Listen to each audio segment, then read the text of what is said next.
right, so the last section in this unit, after we talk about analog and digital media, is going to be social media. And social media is different than digital media. Now it is a platform that not only can you send messages like an instant messaging or send an email, but now the platform is really not learning about news that's out there, but learning about your own friends.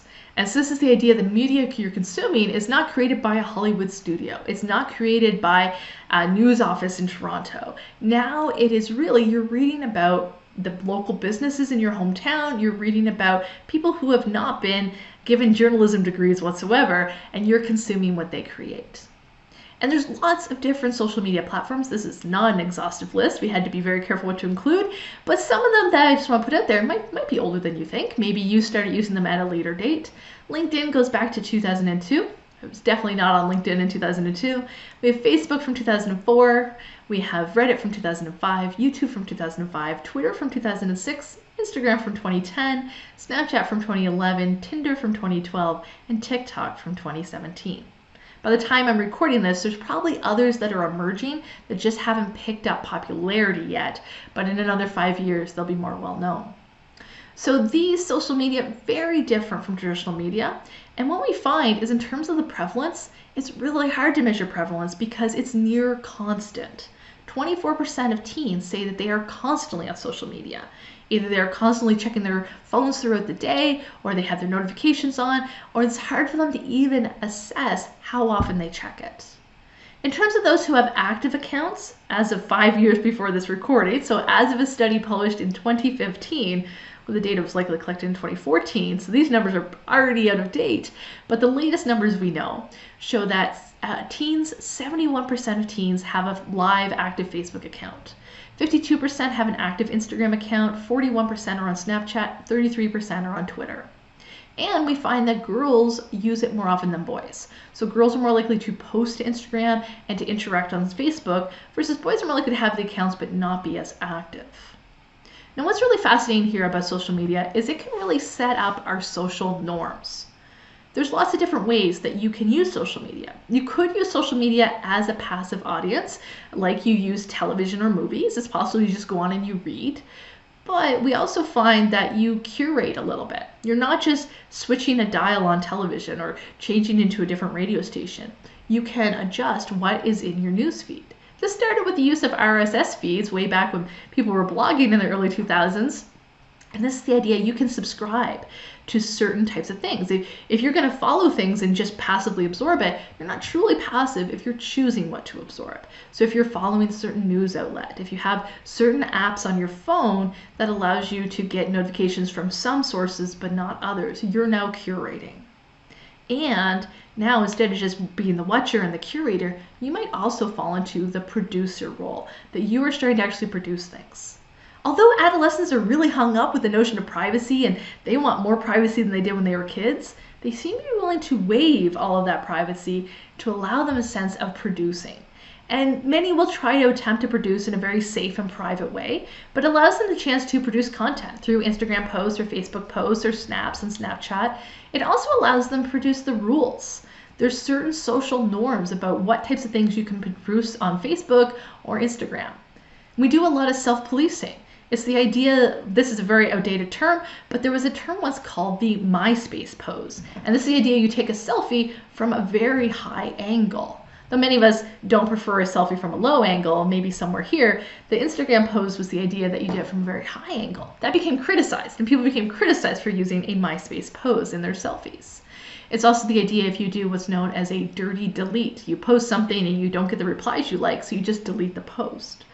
Or the idea that you're not supposed to vent too much on certain platforms, but other platforms are for venting. Or you're not supposed to show something that's too professional or too unprofessional on certain platforms. So there's lots of rules and lots of social norms about what is appropriate or inappropriate.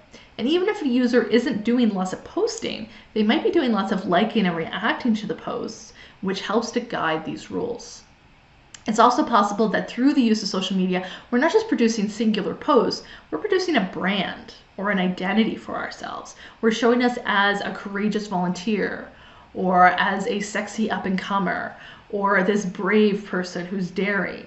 And it's the idea that we are slowly starting to create this. Maybe you want to come across as a comedian or an artist. And so this is the idea that you can really showcase your skills.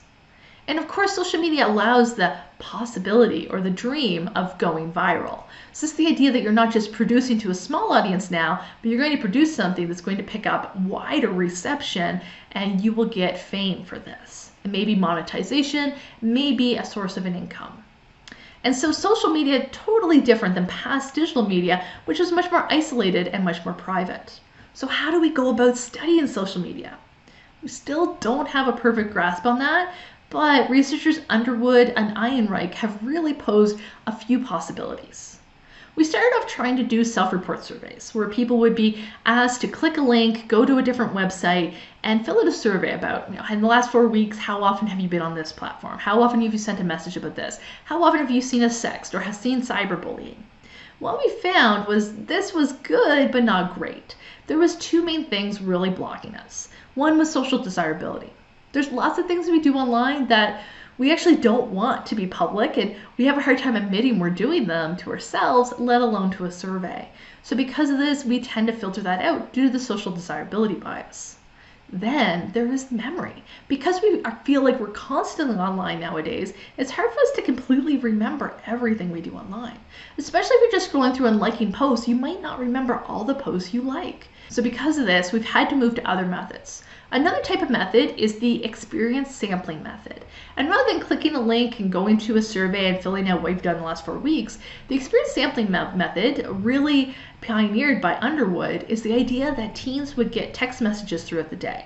And as soon as they get the text message, they reply very quickly to just 1 or 2 liker questions about what they're currently doing on social media. And so this is the idea that it's instant. They don't have to think about what happened earlier in the day. They don't have to think about what happened the day before. They get these text messages sent to them via computer. It's automated at random times throughout the day within certain hours. And they respond, what are you doing online? Who are you talking to? What's your mood right now? To try and get a sense of how social media is impacting them. Another technique is to do direct observation. This can be done, for example, on more public platforms like Twitter. They're actually using the archives of the website itself to see how people tweet and react and what are the most common things people are tweeting about or what are the most common things we're searching for. We can also do this through unmoderated chat rooms, and they're monitored but not moderated, and we can see what people are talking about. So Underwood and Ehrenreich have used this methodology to see how often teens are experiencing deviancy training, for instance, and see how often they are encouraging people to, experiment with drugs or experiment with their sexuality or what have you. But they can also do this to measure the prevalence of how often people reach out and support one another, and how often they may encourage one another or give them advice. And they actually find that there's a lot more support going on out there than deviancy training. So there's a lot of good happening in social media as well.